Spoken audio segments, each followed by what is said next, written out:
Timeline, 5000 ans d'histoire, Richard Fremder.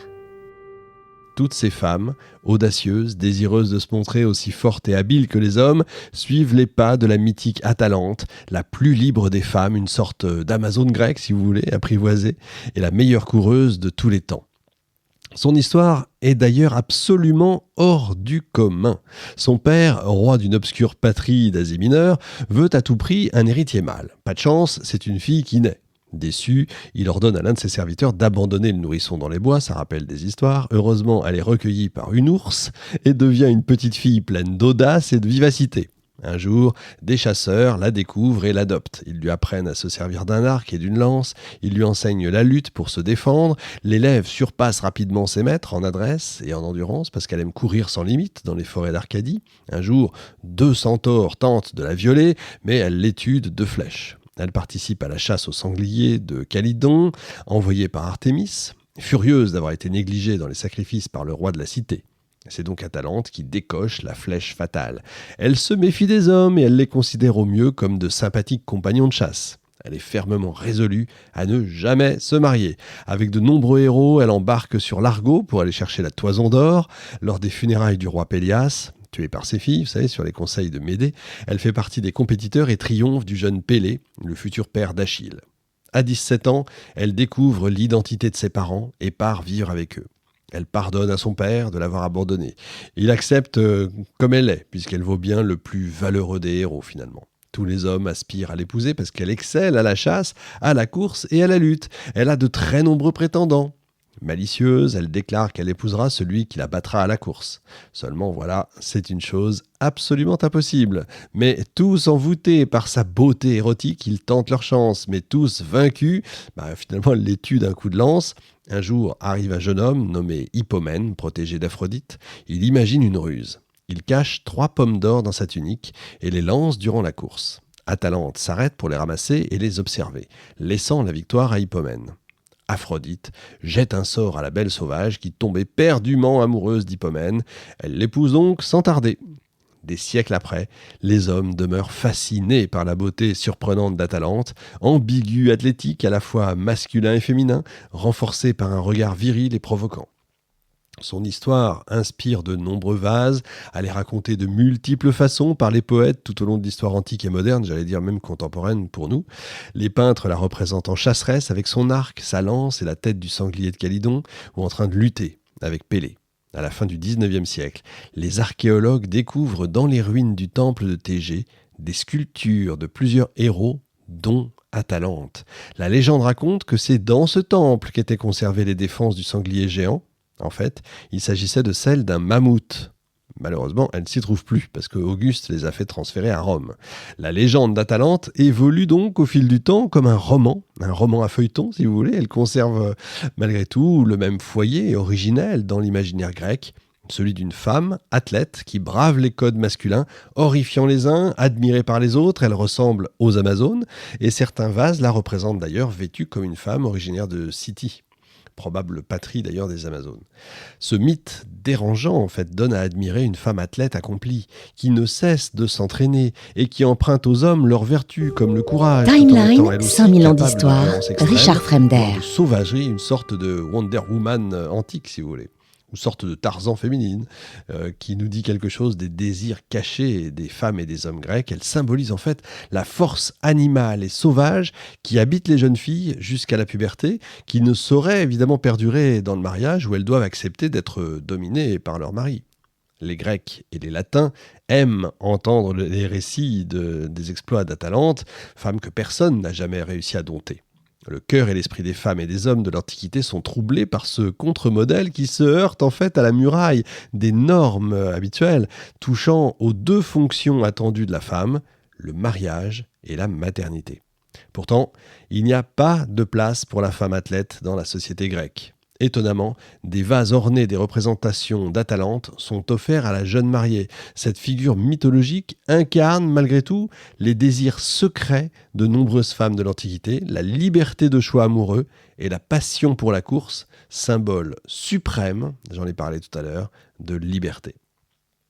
Les femmes, malgré tout, quand même, sont pas complètement exclues des pratiques sportives, mais c'est réservé aux adolescentes qui s'affrontent à la course et dans divers jeux de balle. Des magistrats sont d'ailleurs chargés de l'éducation physique des filles. À Sparte, les jeunes filles reçoivent une formation gymnique poussée même. Les Grecs ne participent pas aux Jeux Olympiques, les femmes grecques. Toutefois, durant la période archaïque et la période classique, les pratiques athlétiques ne sont pas réservées aux citoyens masculins.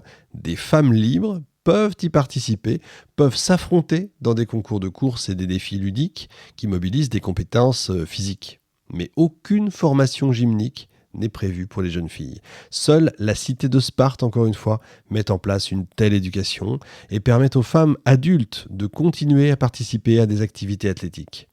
Les jeunes filles d'une même communauté politique ont la possibilité, avant le mariage, de s'affronter dans des compétitions de course en Élide, en Laconie, en Attique, en Thessalie, organisées en l'honneur d'Héra ou d'Artémis et même de Dionysos. La place des femmes, donc, dans la pratique sportive, nous est connue grâce à l'ouvrage de Pausanias, La description de la Grèce, aux inscriptions, aux scolies, des notes marginales ou interlinéaires qui ont été rédigées durant l'Antiquité ou durant le Moyen-Âge pour expliquer le contenu des textes antiques, et également au lexique. Les adolescentes prouvent leur rapidité et leurs compétences physiques, mais également leur appartenance et leur intégration au sein de la communauté civique, tout en honorant une divinité qui accompagne les participantes sur le chemin du mariage. La pratique du sport est un moyen pour elles d'obtenir une reconnaissance sociale et de garantir leur équilibre dans un moment de bouleversement physiologique. La statue de la coureuse du Vatican, qui a été réalisée entre le 1er siècle avant notre ère et le 1er siècle de notre ère, c'est la copie en marbre d'une statue honorifique réalisée à taille réelle pour célébrer une victoire féminine lors des Érias. Elle montre une jeune fille figée en pleine course qui porte un chiton court qui laisse apparaître son sein droit et qui a les cheveux détachés. Elle souligne que les femmes pratiquent des activités ludiques et très physiques. Elles pratiquent entre autres le jeu du porteur. Dans ce jeu, les concurrentes s'affrontent au moment du lancer de pierre, dont le but est d'atteindre une borne préalablement définie. La perdante de cette première manche doit ensuite porter sur son dos la gagnante jusqu'à atteindre la borne. Là encore, on aimerait voir ça aujourd'hui. Ce portage peut être compliqué par l'aveuglement de celle qui porte, évidemment. Ce jeu est pratiqué par les adolescents des deux sexes et est représenté sur de nombreux vases et figurines en terre cuite. C'est un jeu pratiqué par les jeunes filles non mariées. Les figurines en terre cuite sont déposées dans les tombes des jeunes filles ou offertes dans des sanctuaires. Elles sont dotées d'une forte symbolique érotique, ça vous aura pas échappé évidemment. L'image la plus fréquente est celle d'une jeune fille portant Eros qui cache les yeux de la porteuse avec ses mains. Ce motif symbolise les premiers contacts physiques lors de l'adolescence, quand les corps sont au sommet de leur beauté. Il célèbre donc l'avènement de la maturité sexuelle. À Sparte, les filles reçoivent une formation gymnique globale, comme je vous le disais tout à l'heure. Des activités sont imposées aux adolescentes et dans certains cas, les femmes mariées, donc comme je vous le disais, peuvent continuer à s'y adonner. Malgré tout, il n'existe aucun affrontement mixte. La société spartiate suit quand même une construction politique fondée sur un idéal qui, comme je vous l'ai dit encore, stupéfie et qui choque vraiment les Athéniens, qui dénoncent le manque de tenue, le manque de morale de ces femmes spartiates qui s'adonnent les seins nus, encore une fois, à la pratique sportive. Plusieurs auteurs en témoignent, comme Euripide dans Andromaque, Aristophane dans Lysistrata, Xénophon dans la constitution des Lacédémoniens, et Plutarque dans sa vie de Lycurge. Les magistrats de Sparte souhaitent, eux, produire les enfants les plus vigoureux, en associant des parents au corps robustes. Quant au lancer du disque et du javelot, leur pratique permet, selon les médecins grecs, de mieux supporter les douleurs de l'accouchement. Les Athéniennes, de leur côté, pratiquent uniquement la course et la bibasis, exercice qui consiste à sauter le plus de fois possible en faisant taper ses talons contre les fesses, d'abord en alternant les jambes, puis les deux jambes en même temps. Bon courage.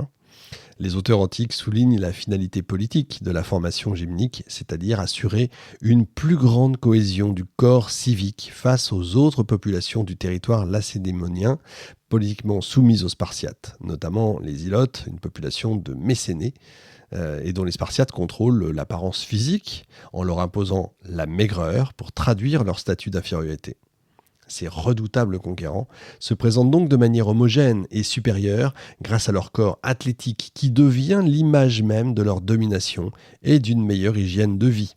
même la participation des femmes spartiates aux entraînements sportifs est marquée du sceau de la politique.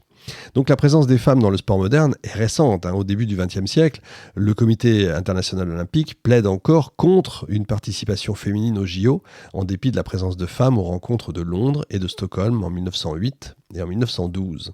Pour défendre son opposition, le Comité international olympique, le fameux CIO, n'hésite pas à invoquer les anciens Grecs qui ne permettaient pas justement aux femmes d'assister ou même de participer aux compétitions. Cette déclaration, on va dire, traduit en réalité l'axe de défense de certains opposants de la création de pratiques olympiques réservées aux femmes, l'absence supposée des femmes aux JO grecs. Mais vous voyez que c'est pas tout à fait la vérité. C'est bien de temps en temps de remettre les choses dans le bon ordre. En gros, l'église au milieu du village. Timeline, 5000 ans d'histoire, Richard Fremder.